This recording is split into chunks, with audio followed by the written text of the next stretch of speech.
Attorney general अशतर Ausaf ने इस्तीफा दे दिया। वजीर आजम ने अटॉर्नी जनरल को नई तैनाती तक काम जारी रखने की हिदायत कर दी है। अटॉर्नी जनरल ने खराबी सेहत के बायस मजीद काम जारी रखने से माजरत की है।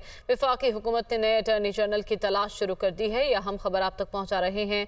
अटॉर्नी जनरल अशतर औसाफ ने इस्तीफा दे दिया है। वजह बयान की जा रही है उनकी सेहत की खराबी, जबकि वजीर आजम ने अटॉर्नी जनरल को नई तैनाती तक काम जारी रखने की हिदायत कर दी है। मजीद तफसीलात जान लेते हैं। मोहसिन एजाज हमारे साथ मौजूद है। मोहसिन, आगाह कीजिएगा, वजह यही सामने आई है, खराबी सेहत? जी बिल्कुल। Attorney general of Pakistan Ashtar Ausaf Ali ने इससे कबल भी हुकूमत को बाकायदा तौर पर आगाह किया था 3 माह पहले कि उनकी सेहत खराब है, लिहाजा उनका मुतबादल तलाश किया जाए और वो बतौर अटॉर्नी जनरल अपनी सेहत की खराबी की वजह से काम जारी नहीं रख सकते। ताहम हुकूमत को कोई मुतबादल नहीं तो मिल सका और उन्हें ही काम जारी रखने का कहा गया था। एक दफा फिर उन्होंने ये कहा है कि मैं अपने ओहदे से जो है वो मुस्ताफी होना चाहता हूँ।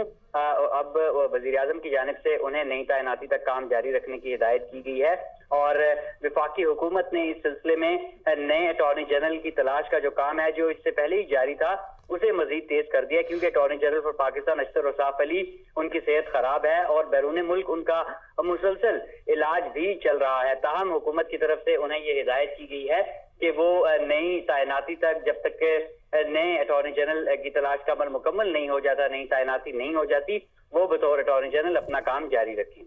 बहुत शुक्रिया मोहसिन, आपने अपडेट किया। चेयरमैन पीटीआई इमरान खान का कहना है कि हमारी हुकूमत गिराए जाने के बाद 2 काम हुए। करप्ट अफराद को एनआरओ मिल गया, जबकि बैरूनी ताकतों को पाकिस्तान में गुलाम मिल गए। अब वो जो कहेंगे ये वही करेंगे। मेरे पैसे भी मुल्क से बाहर होते तो एब्सोल्युटली नॉट कहने की हिम्मत ना होती।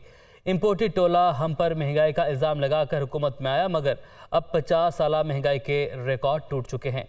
वो इस्लामाबाद में तकरीब से खिताब कर रहे थे। कहा कि जनाब ये महंगाई रोकने के लिए आए हैं। 50 साल में आज सबसे ज्यादा महंगाई है पिछले 5 महीनों में। 50 साल में इतनी महंगाई नहीं हुई। और फिर से मैंने कहा 50 साल में सबसे ज्यादा महंगाई है। और जो ग्रोथ रेट 6% पे थी, ये कह रहे हैं 2% पे, लोग कह रहे हैं उससे भी अब नीचे जाने वाली है।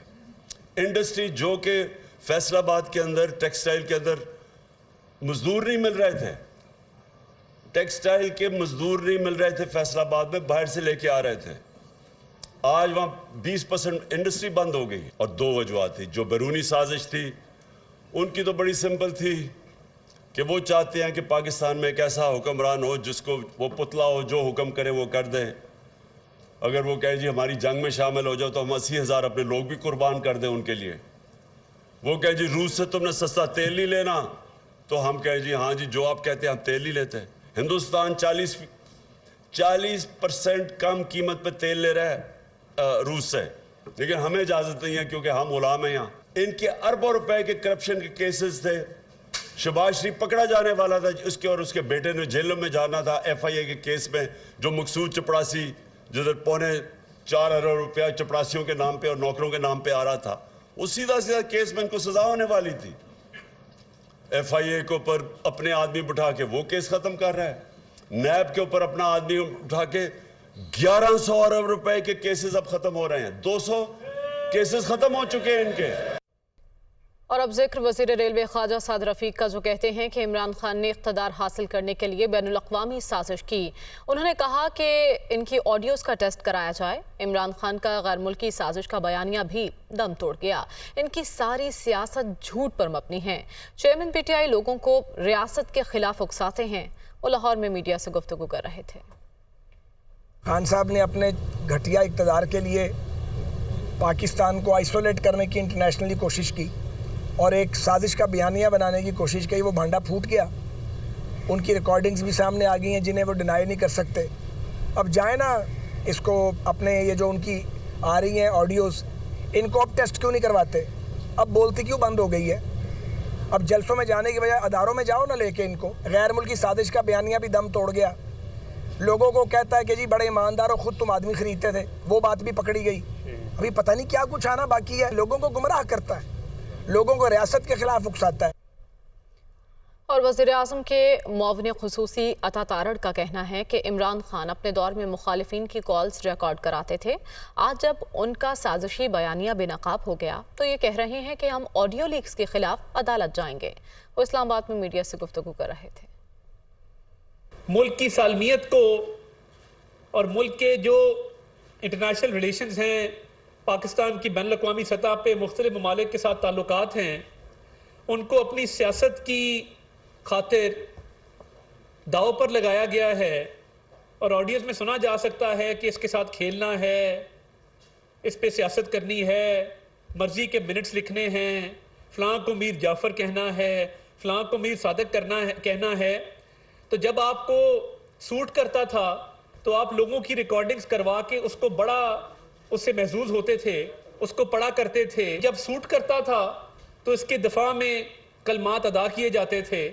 आज जब ये सूट नहीं करता और आज जब आपका घिनौना और साजिशी चेहरा अवाम के सामने खुल के आ गया है तो आज आप ऑडियो लीक्स के खिलाफ सुप्रीम कोर्ट से रुजू कर रहे हैं। वज़ीर आला पंजाब से सेक्रेटरी जनरल मुस्लिम वर्ल्ड लीग की सरबराही में वफ्द की मुलाकात हुई। वज़ीर आला ने दीन इस्लाम के हवाले से कानून साजी और इक़दाम के बारे में आगाह किया। मुस्लिम वर्ल्ड लीग की मुस्लिम उम्मा के लिए खिदमात काबिल कदर हैं, ये कहना है वज़ीर आला पंजाब का। उन्होंने कहा कि हर पाकिस्तानी सऊदी अरब को अपना दूसरा घर समझता है। वज़ीर आला पंजाब चौधरी परवेज़ इलाही की जानिब से ये भी कहा गया। उन्होंने कहा कि निकाह के वक्त अब ख़त्म नबूवत सल्लल्लाहु अलैहि वसल्लम का हलफ देना लाजमी है। पंजाब हुकूमत के दीन के हवाले से मुबारक इक़दामात काबिल तारीफ़ हैं, ये कहना है शेख मोहम्मद बिन अब्दुल करीम अल ईसा का। वज़ीर आला पंजाब से सेक्रेटरी जनरल मुस्लिम वर्ल्ड लीग की सरबराही में वफ्द ने मुलाकात की। मुशीर इत्तलात पंजाब उमर सरफराज चीमा ने कहा है कि शहबाज जरदारी हुकूमत बौखलाहट और खौफ में मुसलसल गलतियाँ कर रही है। इमरान खान कौम का सादिक और अमीन रहनुमा है। मुशीर इत्तलात उमर सरफराज चीमा ने अपने बयान में कहा कि इम्पोर्टेड हुकूमत को इमरान खान पर भोंडे इल्ज़ामात लगाते हुए शर्म आनी चाहिए। FIA शहबाज जरदारी हुकूमत की ज़र खरीद गुलाम बन चुकी है। FIA साबित शुदा करप्ट शहबाज शरीफ को फ़र्द जुर्म आयद होने से बचा लेती है तो दूसरी तरफ मुल्क के सबसे बड़े रहनुमा पर बोगस मुकदमा दर्ज किए जा रहे हैं। PTI ने ममनुआ फंडिंग केस में तमाम सबूत मुहैया किए और किसी कतरी खत का सहारा नहीं लिया। PTI रहनुमा अली ज़ैदी का कहना है कि लॉन्ग मार्च कब करना है और कैसे करना है ये हमारी अपनी स्ट्रेटजी है जो वक्त बताएंगे। कामरान डिसोरी के गवर्नर लगने के मामले पर कहने लगे कि सदर सिर्फ वज़ीर-ए-आज़म के एडवाइस पर गवर्नर तैनात करता है। वो कराची में साबिक गवर्नर सिंध इमरान इस्माइल के हमरा प्रेस कॉन्फ्रेंस कर रहे थे। ये ज़बरदस्ती के हुकूमत में बैठे हुए हैं 2 सीटों पे, उनको क्यों हम बताएं कि हमारा क्या प्लान है। हमने बता दिया हमने लॉन्ग मार्च करना है, कब करना है, कैसे करना है, किसको रखना है, किससे क्या काम कराना है, ये हम उनको क्यों बताएंगे। क्रिकेट में थोड़ी बताते हैं बैटिंग ऑर्डर, टीम तो उसमें बताते हैं मैच देखने के पहले से थोड़ी बताते हैं कि ये टीम है। 16 ही आदमी होते हैं ना, खेलते 11 हैं। जो गवर्नर बनता है वो प्राइम मिनिस्टर की एडवाइस पे लगता है। गवर्नर साहब लगे थे तो उस वक्त कोई और गवर्नर थे जब इलेक्शन हुआ था। प्राइम मिनिस्टर इमरान खान बने, उनकी एडवाइस पे गवर्नर लगे। अभी जो KP में लग रहे हैं गवर्नर KP के में जिनका नाम आ रहा है वो भी उन्हीं के प्राइम मिनिस्टर की एडवाइस पे आ रहा है। तो ये प्राइम मिनिस्टर की एडवाइस पे लगता है। ये पहले ये कानूनी क्लैरिटी लें। अहम खबर है, मनी लॉन्ड्रिंग केस में स्पेशल सेंट्रल कोर्ट ने शहबाज शरीफ और हमजा शहबाज की बरियत की दरखास्तों पर फैसला महफूज कर लिया है। इस अहम खबर से मुतालिक आपको आगाह कर रहे हैं। कल भी इस केस की समाअत हुई थी और आज दलाइल तलब किए गए थे। इससे मुतालिक मनी लॉन्ड्रिंग केस में स्पेशल सेंट्रल कोर्ट ने शहबाज शरीफ और हमजा शहबाज की बरियत की दरखास्तों पर फैसला महफूज कर लिया है। आज फाइनल दलाइल तलब किए गए थे अदालत की जानिब से कि बताया जाए किस तरह से इनका इस केस कोई ताल्लुक नहीं है और इसी केस की समाअत के बाद अब फैसला महफूज कर लिया गया है। मजीद तफसीलात जान लेते हैं। मोहम्मद अशफाक हमारे साथ मौजूद हैं। अशफाक, आगाह कीजिएगा, महफूज फैसला कब तक सुनाया जाएगा?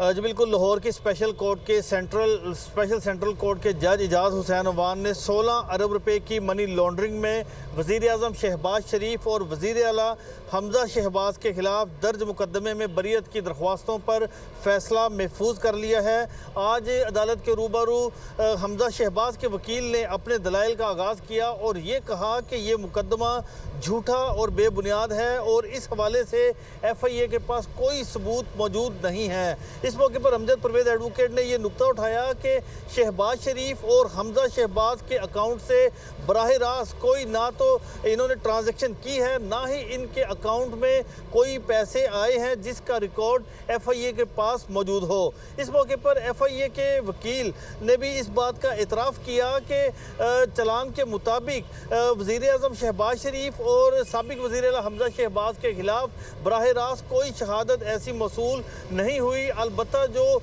मसरूर अनवर ने जो ट्रांजैक्शन की है उसका रिकॉर्ड हमारे पास मौजूद है। अदालत ने कहा कि क्या जो मसरूर अनवर के थ्रू जो ट्रांजैक्शन हुई थी उस हवाले से आप इसकी तस्दीक करते हैं, जिस पर FIA के वकील ने कहा कि गुलजार अहमद जो कि रमज़ान शुगर मिल का मुलाजिम था वो वफात पा चुका है और उसके वफात पाने के बाद भी उसका अकाउंट और वज़ीर आज़म आपने अपडेट किया। कराची के हल्का NA 239 और 237 में ज़िमनी इंतखाबात। इलेक्शन कमीशन ने पाक फौज से भी रब्ता कर लिया। किसी भी नाखुशगवार वाक़े से निमटने के लिए पाक फौज के जवान अलर्ट रहेंगे। इस हवाले से मज़ीद मालूमात हासिल करते हैं। लियाकत अली राना हमारे साथ मौजूद हैं। जी लियाकत, कहिएगा क्या इंतजाम किए जा रहे हैं? देखिए, NA 237 और NA 239 में इतवार के रोज़ 16 अक्टूबर को ज़िमनी इलेक्शन होंगे, जिसमें पाकिस्तान तहरीक इंसाफ के सरबरा इमरान अहमद खान न्याजी दोनों हलकों से इलेक्शन में हिस्सा ले रहे हैं। इलेक्शन कमीशन ने इन दोनों हलकों में जो इंतजाम हैं उनको हतमी शक्ल देना शुरू कर दी है। आज सुबह इलेक्शन कमीशन ने पहले DG रेंजर्स को ख़त लिखा कि तमाम, चूँकि दोनों हलके हसास करार दिए गए हैं, दोनों हलकों के पोलिंग स्टेशन पर रेंजर्स के जवान तैनात करने के लिए ख़त लिखा गया है। इसके साथ साथ पाक फौज से भी रब्ता किया गया है ताकि अगर खुदा न खास्ता कोई नाखुशगवार वाक़या होता है तो पाक फौज के जवान भी क्विक सर्विस के तौर पर वहाँ मौजूद होंगे ताकि माहौल को खुशगवार रखा जाए। जो इलेक्शन कमीशन है उनके तर्जमान अली असगर सियाल का कहना है कि हम नहीं चाहते कि NA 240 वाली कोई तारीख दोहराई जाए, क्योंकि वहाँ उस वक्त हंगामा राई हुई थी और कई लोग उस वक्त हंगामा राई हुई थी। लियाकत, आपने अपडेट किया, आपका बहुत शुक्रिया। फैसलाबाद में NA 108 में होने वाले ज़िमनी इंतखाब का मैदान 16 अक्टूबर को सजेगा। हल्के में गहमा गहमी और सूरत हाल के बारे में मजीद हमें अपडेट करेंगे ब्यूरो चीफ मियां अंजुम। देखिए, NA 108 में 16 अक्टूबर को ज़िमनी इंतखाबात होने जा रहे हैं। जो हल्के में गहमा गहमी है वो फ़िलहाल इतनी अरूज पर नहीं देखी जा रही, क्योंकि ये पहले इलेक्शन 25 सितंबर को अनाउंस हुए थे, उसके बाद मौखर हुए और इलेक्शन कमीशन ऑफ पाकिस्तान की जानब से नई तारीख जो है वो 16 अक्टूबर अनाउंस की गई थी। अगर मजमूई तौर पर हल्के की बात करें तो ये शहरी हदूद का हल्का है, जहाँ पर तकरीबन 9 लाख के करीब आबादी है और यहाँ पर वोटर्स की तादाद 5,05,186 है, जबकि जो इलेक्शन कमीशन ऑफ पाकिस्तान की जानब से यहाँ पर पोलिंग स्टेशन बनाए गए हैं उनकी तादाद 353 है। ये शहरी हल्का है, यहाँ पर घंटाघर, उसके अलावा समनाबाद जो इस वक्त वफाकी वजीर दाखिला राना सनाउल्लाह हैं उनका इलाका है, आबिद शेर अली यहाँ से हैं और फारूक हबीब भी इसी हल्के के रिहायशी हैं। और तगड़ा मुकाबला चेयरमैन पाकिस्तान तहरीक इंसाफ इमरान खान ने खुद कॉन्टेस्ट करने का ऐलान किया था इलेक्शन, तो इमरान खान और आबिद शेर अली के दरमियान देखने को मिलेगा। अगर 2018 के जनरल इलेक्शन की बात करें तो आबिद शेर अली और फारूक हबीब इसी हल्के से मद्दे मुकाबल थे। गुज़श्ता रोज जो है वो PDM की मकामी क़यादत की जानब से यहाँ पर एक जलसा मुनक्कद किया गया था और जो इमरान खान की जगह जो कैंपेन कर रहे हैं वो जो फारूक हबीब है वो यहाँ पर कैंपेन कर रहे हैं। मिले जुले रद्द-ए-अमल का इजहार कर शहरी भी इस हल्के के हवाले से कि इमरान खान यहाँ के मकामी नहीं है, लेकिन क्योंकि उनका एक वोट बैंक है, वो चेयरमैन है पाकिस्तान तहरीक इंसाफ के, तो उनके दरमियान और आबिद शेर अली के दरमियान एक तगड़ा मुकाबला देखने को मिलेगा। जी, शेखुपुरा में हल्का PP 139 शरकपुर में ज़िमनी इंतखाबात की तैयारियां अरूज पर हैं। हल्के में सियासी गहमा गहमी भी अरूज पर पहुंच चुकी है। कॉर्नर मीटिंग्स का सिलसिला भी जारी है। इस हवाले से हमें अपडेट करेंगे राना मोहम्मद उस्मान।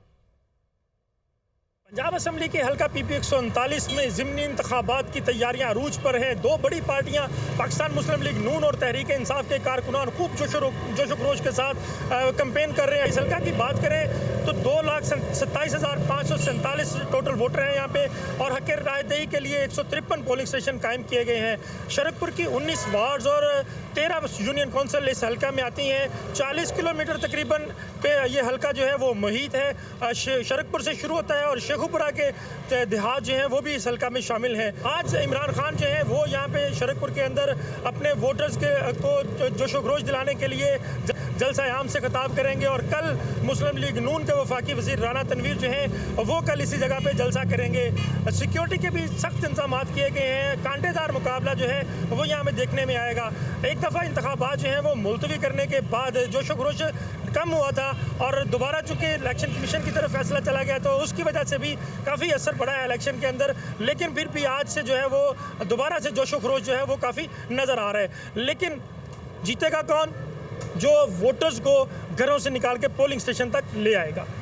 जी राना मोहम्मद उस्मान अपडेट कर रहे थे। अब आपको बताएं कि गिलानी बामुकाबला कुरैशी खानदान, सियासत में आम कारकुन एक बार फिर नज़रअंदाज कर दिए गए। गिलानी फैमिली के रवायती सियासी हरीफ जावेद हाशमी मूसा गिलानी के लिए तवानाइयाँ सर्व करने पर मजबूर हो गए। तफसीलात मुल्तान से इस रिपोर्ट में। 16 अक्टूबर को कौमी असम्बली की 9 नशिस्तों पर ज़िमनी इंतखाब NA 157 में गिलानी और कुरैशी खानदानों की नई नस्ल में मुकाबला। मुरूसी सियासत को बुरा भला कहने वाली PTI ने भी टिकट पार्टी के वाइस चेयरमैन की बेटी मेहर बानो कुरैशी को दिया। पीपल्स पार्टी ने साबिक वजीर आजम यूसुफ रजा गिलानी के बेटे अली मूसा को कारकुनों पर तरजीह दी। मुस्लिम लीग नून के रहनुमा जावेद हाशमी PDM में शामिल पुराने सियासी हरीफ गिलानी खानदान का साथ देने पर मजबूर। तहरीक लब्बैक ने ताहिर अहमद को क्रेन के निशान के साथ अखाड़े में उतारा है। अली मूसा गिलानी 2012 में इस हल्के से ज़िमनी इलेक्शन में कामयाब हुए, लेकिन 2013 और 2018 में शिकस्त का सामना करना पड़ा। कैंडिडेट इम्पोर्टेड है।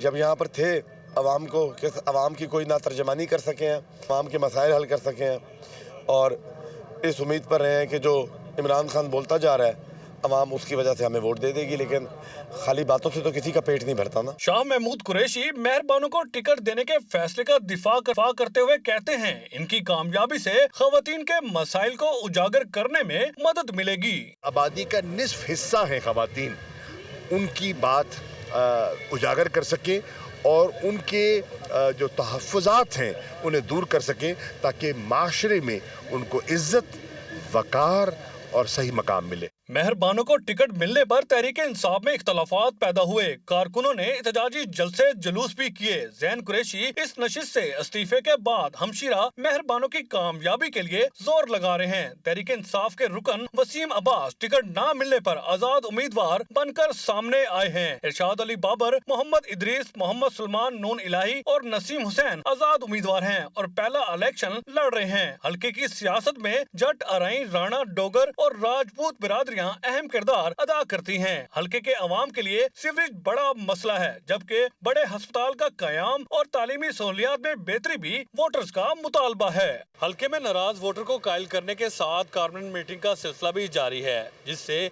सियासी गहमा गहमी भी काफी हद तक बढ़ गई है। कैमरामैन अली सुल्तान के साथ नुमान खान बाबर, दुनिया न्यूज, मुल्तान। कोयटा में मौसम ने ली अंगड़ाई तो खुश्क मेवाजात की कीमतें भी आसमान से बातें करने लगीं।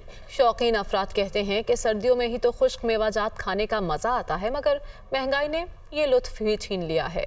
खुश्क मेवाजात की बढ़ती कीमतों पर नजर डालते हैं अक्समीर की इस रिपोर्ट में।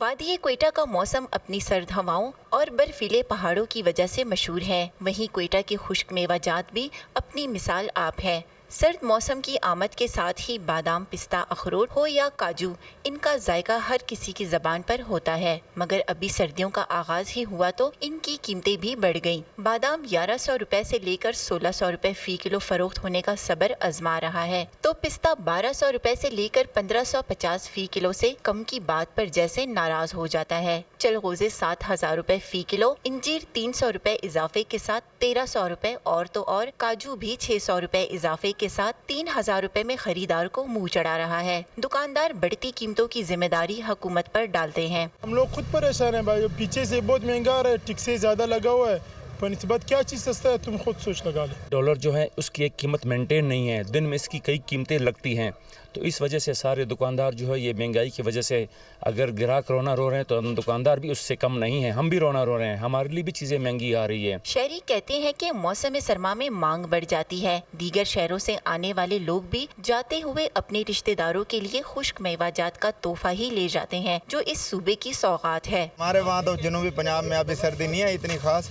लेकिन हम लेके जा रहे हैं कि आए हैं क्वेटे की कोई सौगात लेके जाएं। हम जो सोच के आते हैं कि भाई 2 किलो या 4 किलो लेंगे, लेकिन यहाँ जब कीमतों को देखते हैं तो उसके मुताबिक फिर हम आधा किलो या 1 किलो से ज़्यादा ले ही नहीं सकते, इतने महंगे हो गए हैं। क्वेटा जैसे कि एक फेमस था ड्राई फ्रूट्स के हवाले से, तो अब यहाँ पर भी कोई चीज़ सस्ती नज़र नहीं आती और ये कि यहाँ पर भी ठीक ठाक महंगाई हो चुकी है। दुकानदारों का कहना है महंगे दामों खरीद कर सस्ता कैसे फरोख्त कर सकते हैं।